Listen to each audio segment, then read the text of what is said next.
কেমন আছো সবাই? erotv.com-এ তোমাদের আবার স্বাগতম। আমি মোহাম্মদ জাহিদুল ইসলাম জাহিদ। এই ভিডিওর আমি আজকে দেখাবো এসএসসি ফিনান্স ফার্স্ট পেপারের বিভেদাঙ্ক। যদি আমাদের প্রবাবিলিটি বা সম্ভাবনা দেওয়া থাকে তখন আমরা কিভাবে বিভেদাঙ্ক বের করি। এর আগের ভিডিওতে আমরা দেখিয়েছিলাম যে কিভাবে প্রবাবিলিটি না থাকলে আমরা বিভেদাঙ্ক বের করি। তো বিভেদাঙ্কর ফর্মুলা কিন্তু অলওয়েজ সেম, জাস্ট আমাদের প্রবাবিলিটি থাকলে গড় অন্যভাবে বের হবে, মানে ওই যে প্রবাবিলিটি দিয়ে গুণ করে, আবার আদর্শ বিচ্যুতি অন্যভাবে বের হবে। ডিফারেন্স শুধু এতটুকুই, আসলে বিভেদাঙ্ক বের করতে কোনো ডিফারেন্স নেই। তাহলে দেখো, আগে আমরা বিভেদাঙ্কের ফর্মুলাটা একটু দেখে নিই। বিভেদাঙ্ক ইংলিশ কি আমরা জানি, কোএফিসিয়েন্ট অফ ভ্যারিয়েন্স। দেখো, কোএফিসিয়েন্ট অফ ভ্যারিয়েন্স সমান স্ট্যান্ডার্ড ডেভিয়েশন ডিভাইডেড বাই হলো এভারেজ বা গড়। আর বাংলায় যদি লিখি তাহলে কেমন হয়, যে বিভেদাঙ্ক সমান হবে আদর্শ বিচ্যুতি ডিভাইডেড বাই গড়। বিভেদাঙ্ক সমান কি, আদর্শ বিচ্যুতি ডিভাইডেড বাই গড়। এবার আমরা একটা ম্যাথ দেখব, ওই ম্যাথ থেকেই আমরা সবগুলো করব।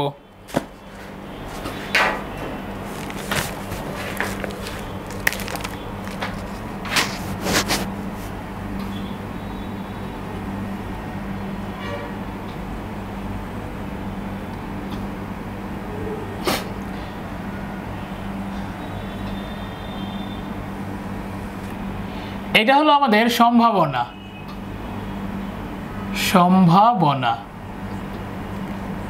এটা হলো এ, এটা হলো বি। আচ্ছা, তিনটা দেয়া আছে, একটা, দুইটা, তিনটা। সম্ভাবনা বলা আছে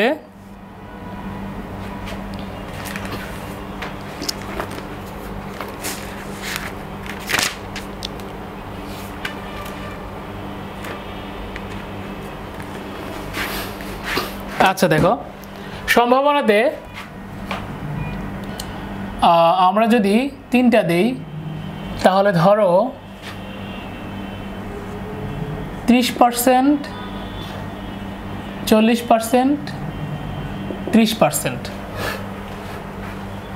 আচ্ছা, আমরা আরেকটা বাড়িয়ে দিই।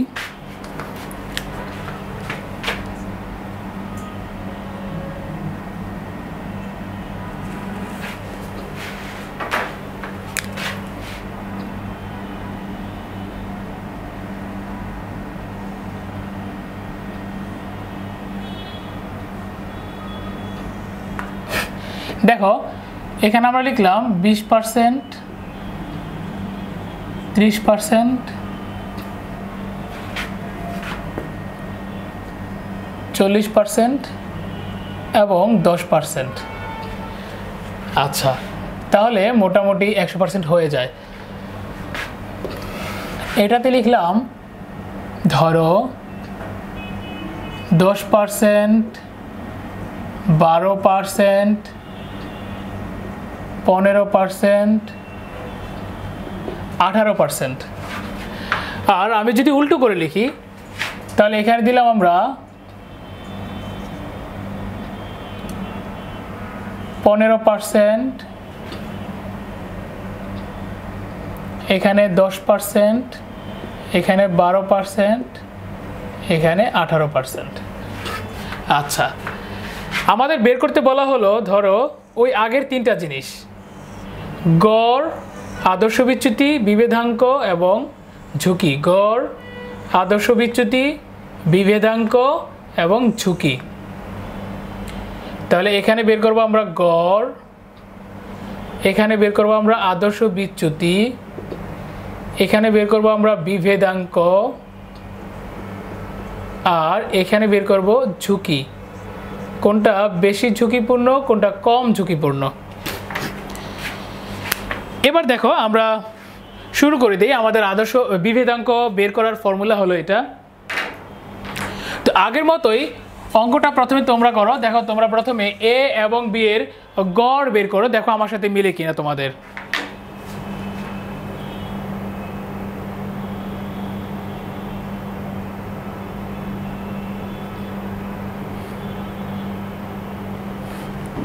দেখো, গড় বের করার ফর্মুলা, আমরা যদি প্রথমে এ এর গড় বের করি তাহলে কি হবে? আমরা জানি সম্ভাবনা দেয়া থাকলে আমাদের গড় বের করার ফর্মুলা কি? এরকম, summation of r i into p i, তাই না? তাহলে এখানে আর এভাবে ডিভাইড হবে না। বলা আছে 10%-এর সাথে 20, তাহলে 10%-এর সাথে 20 মানে 0.2 প্লাস 12%-এর সাথে 30, 12%-এর সাথে 0.3 প্লাস 15%-এর সাথে 40, 15%-এর সাথে 0.4 প্লাস 18%-এর সাথে 10, 18%-এর সাথে 10। এবার আমরা শুধু গুণ করে বসিয়ে দিলেই হয়ে যাবে। জাস্ট এই ফর্মুলাটা দেখো কত হবে? 10 গুণন 0.2 সমান হবে 2, সমান কত? 2 প্লাস 12 গুণন 0.3 সমান হবে 3.6 প্লাস 15 গুণন 0.4 সমান হবে 6 প্লাস 18 গুণন 0.1 1.8 হওয়ার কথা। আচ্ছা, এবার এই সবগুলো যোগ করে দিব। 2 যোগ 3.6 যোগ 6 যোগ 1.8 সমান কত হবে? 13.4%। আচ্ছা, আমরা আমাদের এ এর মানে প্রজেক্ট এ এর গড় পেয়ে গেলাম 13.4%। এবার প্রজেক্ট বি এর গড়টা তোমরা বের করো, তারপর দেখো আমার সাথে মিলে কিনা।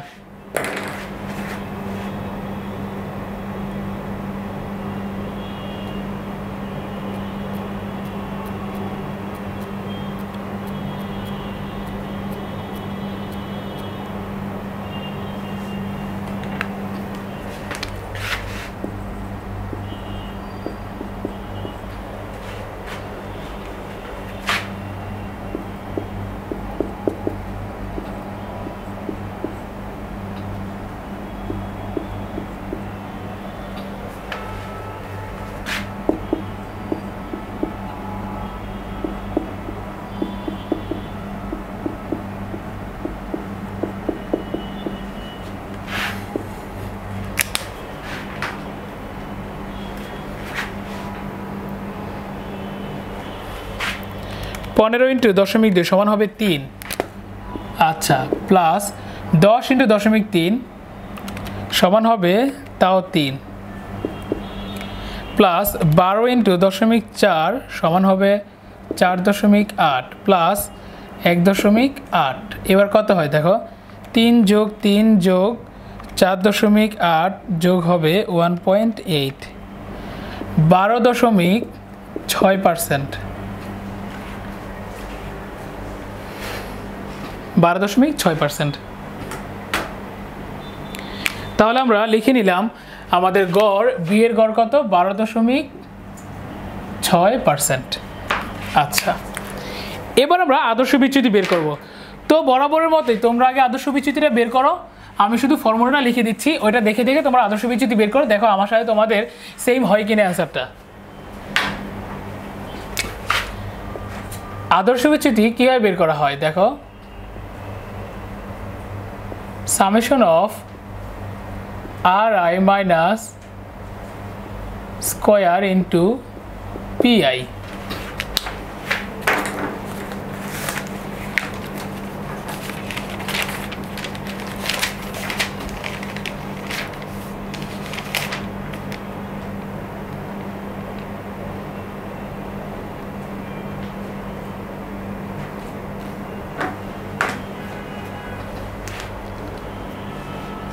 আচ্ছা, আমরা এটা লিখতে ভুলে গেছি, দেখো এবার করতে থাকো তোমরা, এটা করো, দেখো আমার সাথে মিলে কিনা।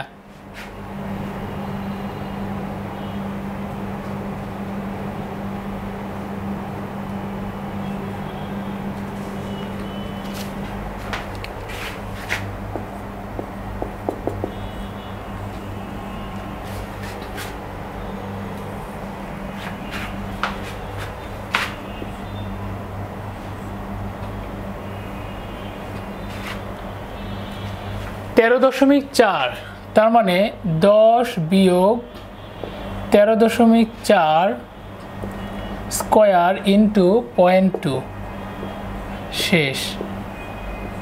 এবার হলো 12 minus 13.4 square into 0.3 plus 15 minus 13.4 square into 0.4 plus, আচ্ছা ওইটা আমি একটু ডার্ক করে দিই যাতে আমি বুঝতে পারি।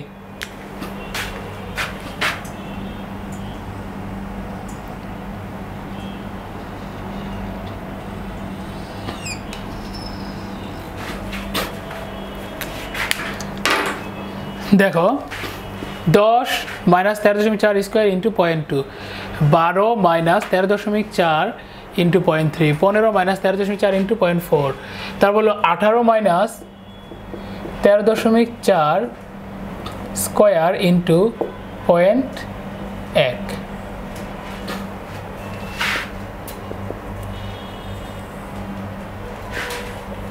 এতটুকুর মান কত হয় দেখো,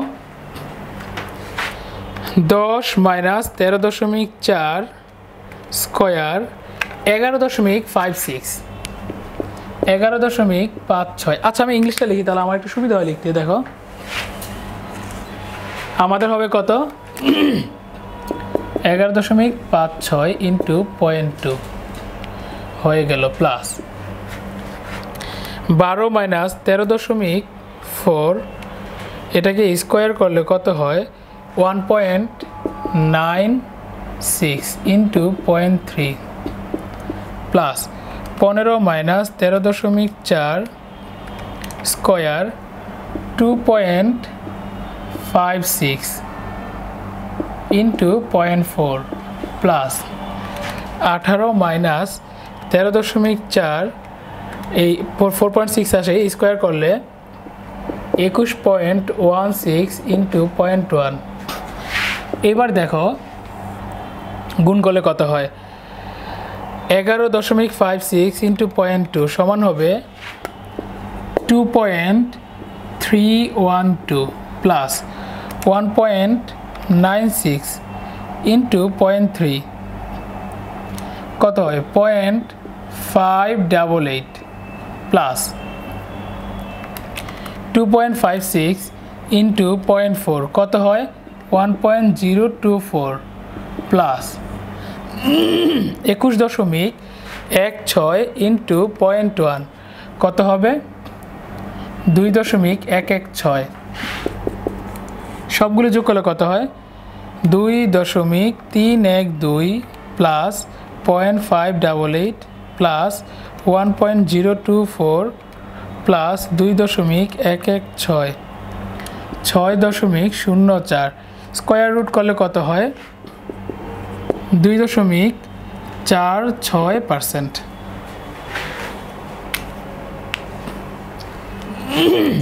আমাদের আদর্শ বিচ্যুতি কত 2.46%। এবার তোমরা বি এর আদর্শ বিচ্যুতি ঠিক এভাবে বের করো, দেখা হয় কিনা।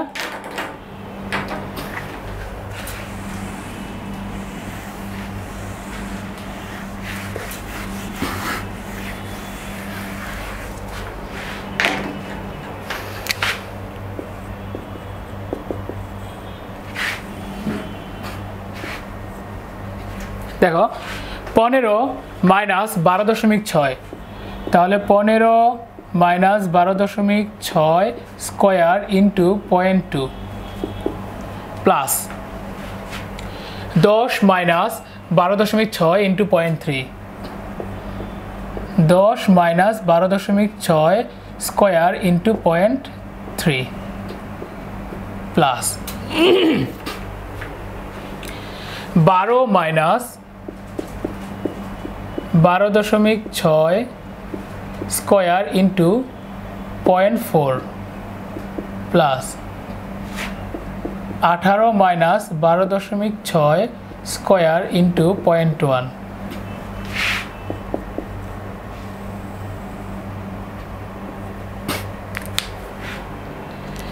এবার দেখো 12 থেকে 12.6 বাদ দিলে 2.4 স্কোয়ার করলে 5.76 ইন্টু 0.2 প্লাস 10 মাইনাস 12.6 2.6 আসে স্কোয়ার 6.76 ইন্টু 0.3 প্লাস 0.6 স্কোয়ার কত আসে 0.36 ইন্টু 0.4 প্লাস 18 মাইনাস 12.6 স্কোয়ার করলে আসে 29.16 ইন্টু 0.1 দেখো 5.76 ইন্টু 0.2 কত হলো 1.152 প্লাস 6.76 ইন্টু 0.3 কত হয় 2.028 প্লাস 0.36 ইন্টু 0.4 কত হলো 0.144 প্লাস 29.16 ইন্টু 0.1 কত হলো 2.916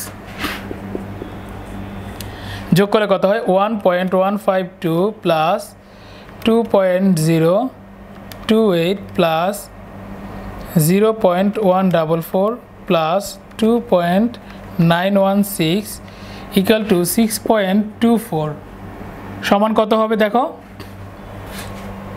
এটাকে যদি আমরা স্কোয়ার রুটে নেই 2.50%। তাহলে আমাদের আদর্শ বিচ্যুতি বি এর কত বের হলো 2.50%। এবার দেখো আমরা বিভেদাঙ্কটা খুব ইজিলি বের করে নিতে পারবো।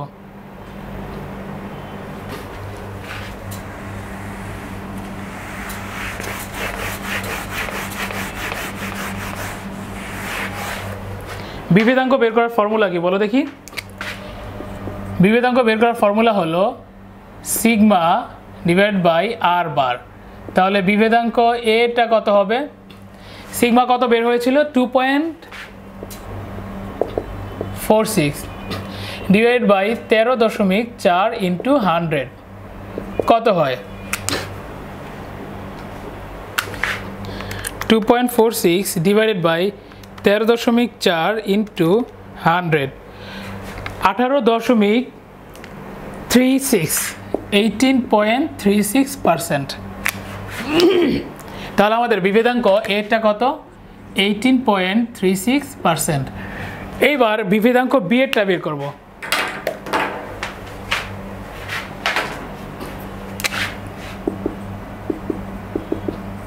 বিভেদাঙ্ক তাহলে আদর্শ বিচ্যুতি কত 2.50 আর এখানে হলো 12.60 ইন্টু 100 তাহলে কত হয় 2.5 ডিভাইডেড বাই 12.6 ইন্টু 100 সমান হলো 19.84%। প্রায় সেম, অলমোস্ট দুইটাই সেম প্রায় 19.84%। এবার আমাদের কোশ্চেন হলো যে কোনটি বেশি ঝুঁকিপূর্ণ বের করো বা নির্ণয় করো। অথবা কোশ্চেনটা একটু ঘুরিয়ে দিতে পারে যে এ এবং বি দুইটি প্রজেক্টের মধ্যে কোনটি গ্রহণযোগ্য বলে তুমি মনে করো। তাহলে আমরা কোনটি গ্রহণযোগ্য বলে মনে করব? দেখো আমাদের যখনই আমাদের বিভেদাঙ্ক থাকবে তখন আমরা গড়ের দিকেও দেখবো না, আদর্শ বিচ্যুতির দিকেও তাকাবো না, আমরা দেখবো বিভেদাঙ্ক। বিভেদাঙ্ক কম কোনটা? এ এর। কারণ কি 18.36 ওইখানে হলো 19.84। তাহলে আমরা অবশ্যই বলবো যে আমাদের এ বেশি গ্রহণযোগ্য বা এর ঝুঁকি কম। কারণ কি? কারণ হলো আমাদের এ এর বিভেদাঙ্ক কম। তাহলে আমরা কোনটাতে বিনিয়োগ করব? আমরা বিনিয়োগ করব প্রজেক্ট এ তে। তাহলে একটু ভালো করে দেখে নাও যে এই বক্সটা তোমরা বুঝছো কিনা।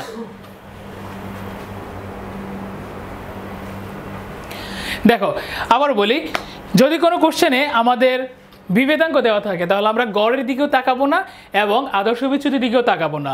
আমরা বিভেদাঙ্ক হলো এমন একটা উপায় যেখানে আমরা এই দুইটাকেই কনসিডার করি।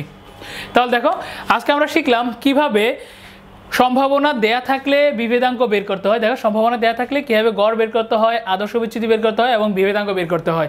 এর আগের ভিডিওতে দেখলাম আমরা কীভাবে সম্ভাবনা না দেয়া থাকলে বের করতে হয়।